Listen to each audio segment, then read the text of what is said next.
Bismillahirrahmanirrahim. Assalamualaikum warahmatullahi wabarakatuh. Baik adik-adikku sekalian, hari ini kita akan pelajari tentang isim dan tanda-tandanya. Al-ismu huwa kullu kalimatin tadullu ala insanin au hayawanin au nabatin au jumadin au makanin au zamanin au sifatin au makna mujarradin minas zaman. Yakni isim itu adalah semua kalimat yang menunjukkan arti manusia atau orang, hewan, tumbuhan, benda, tempat, waktu, sifat, atau kalimat-kalimat yang tidak berkaitan dengan waktu, baik waktu lampau, sekarang, maupun yang akan datang. Nah, selanjutnya adalah tanda-tanda isim atau dalam bahasa Arabnya alamatul ism. Bil jarri wat tanwini wan nida wal al wa musnadin lil isim tamyizun hasol. Yakni tanda isim itu ada 5. Yang pertama, beri'rab jar. Yang kedua, terdapat tanwin. Yang ketiga, didahului dengan huruf nida, yang isim itu akan menjadi munada. Yang keempat, didahului dengan alif lam. Dan yang kelima, merupakan bentuk kalimat isnad ilaih.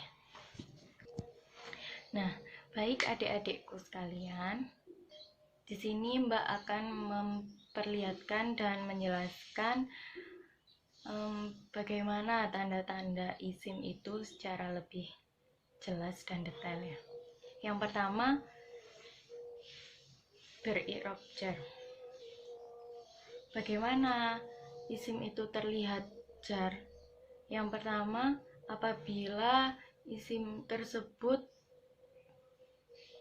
dikaitkan atau didahului dengan huruf-huruf jar sebelumnya. Nah, sedangkan apa saja huruf-huruf jar itu? Huruf-huruf jar itu ada bi, ka, li, la, ila, ala, min, fi, dan huruf-huruf qasam. Huruf-huruf qasam ini ada 3, wawu, ba, dan ta. Yang kedua, apabila isim tersebut berbentuk idhofah. Yang ketiga, apabila isim tersebut merupakan kalimat atabi'iyah atau mengikuti kalimat sebelumnya.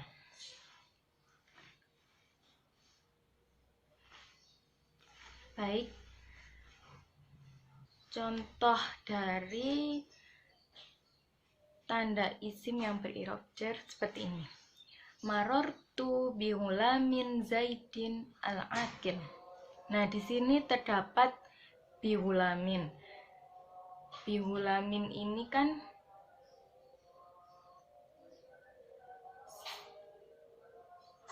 asalnya dari kata bi dan ghulam. Sedangkan ghulamin ini berharokat kasro atau beri'rab jar karena didahului dengan huruf jar, yaitu huruf bi. Zaidin al-aqil. Zaidin al-aqil ini merupakan bentuk idhofah. Yang al-aqil ini merupakan atabi dari kata dalam bahasa Indonesia dan atau kalimat dalam bahasa Arabnya yang mengikuti zaidin.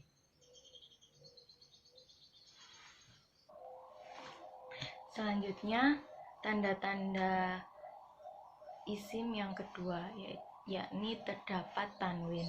Nah, tanwin itu sendiri terbagi menjadi 4 macam. Ada tanwin tamkin, ada tanwin tankir, ada tanwin muqabalah, dan tanwin iwad. Yang pertama, tanwin tamkin. Tanwin tamkin adalah tanwin pada isim mu'rab kecuali jamak muannats salim. Contohnya Zaidun, Rajulun, dan lain sebagainya. Yang kedua, tanwin tankir, yaitu tanwin pada isim mabni untuk membedakan antara nakirah dan ma'rifatnya. Sebelumnya, apa itu isim mabni? Isim mabni itu adalah isim yang tidak bisa ditasrifkan atau isim yang tetap. Terus, sedangkan nakirah dan ma'rifat. Nakirah ini kata atau kalimat yang tanwin yang belum jelas, sedangkan ma'rifat ialah kata yang biasanya itu tandanya ada huruf alnya atau yang sudah jelas katanya.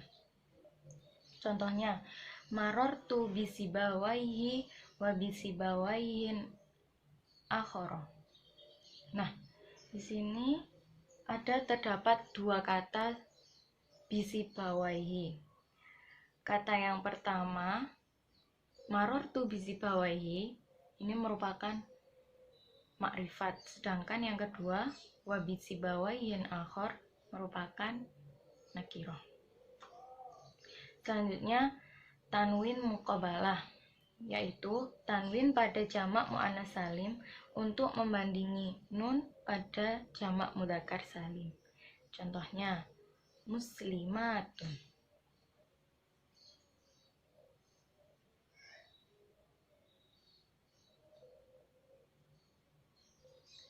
Atau contoh lainnya mukminatun, qanitatun, dan lain sebagainya. Yang terakhir ada tanwin iwad. Nah, tanwin iwad ini terdapat di 3 tempat, yaitu bisa dari jumlah dalam bahasa Arabnya itu jumlah, sedangkan dalam bahasa Indonesianya itu kalimat. Terus dari isim, yang ketiga dari huruf. Contoh yang dari jumlah, ini salah satunya terdapat dalam surat Al-Waqiah ayat 84. Wa antum hina idin tanduruna. Yang kedua dari isim, contohnya kullun qaimun.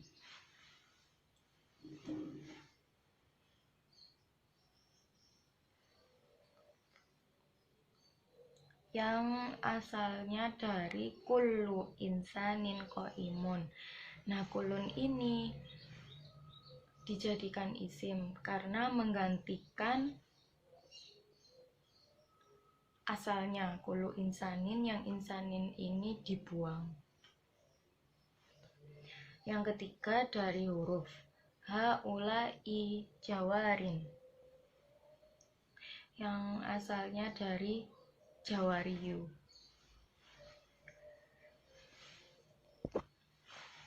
Selanjutnya, tanda-tanda isim yang ketiga ialah diawali dengan huruf nida atau huruf yang digunakan untuk memanggil, di mana isim tersebut akan menjadi munada atau isim yang dipanggil. Contohnya, ya Zaidun, ya Muhammad. Selanjutnya, tanda isim yang keempat yakni didahului dengan huruf alif lam.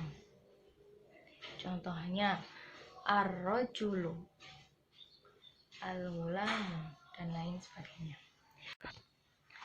Baik, tanda-tanda isim yang kelima yaitu isnad ilaih atau disandari dengan hukum. Contohnya isim-isim yang berkedudukan sebagai mubtada dan fa'il ya. Contoh yang berkedudukan sebagai mubtada, Zaidun qaimun. Nah, kalimat Zaidun ini berkedudukan sebagai musnad ilaih atau yang disandari, sedangkan qaimun berkedudukan sebagai musnad atau yang disandarkan.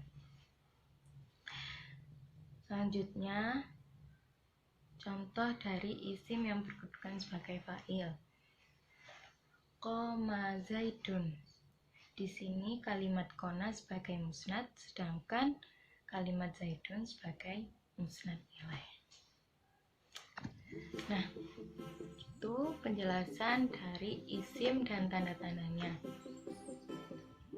Yaitu isim merupakan semua kalimat yang menunjukkan arti manusia, hewan, tumbuhan, benda, tempat, waktu, sifat, atau kalimat yang tidak berkaitan dengan waktu. Dan tanda-tanda isim itu ada 5. Yang pertama beri'rab jar, yang kedua terdapat tanwin, yang ketiga didahului dengan huruf nida, yang keempat didahului dengan huruf alif lam, yang kelima sebagai isnad ilaih.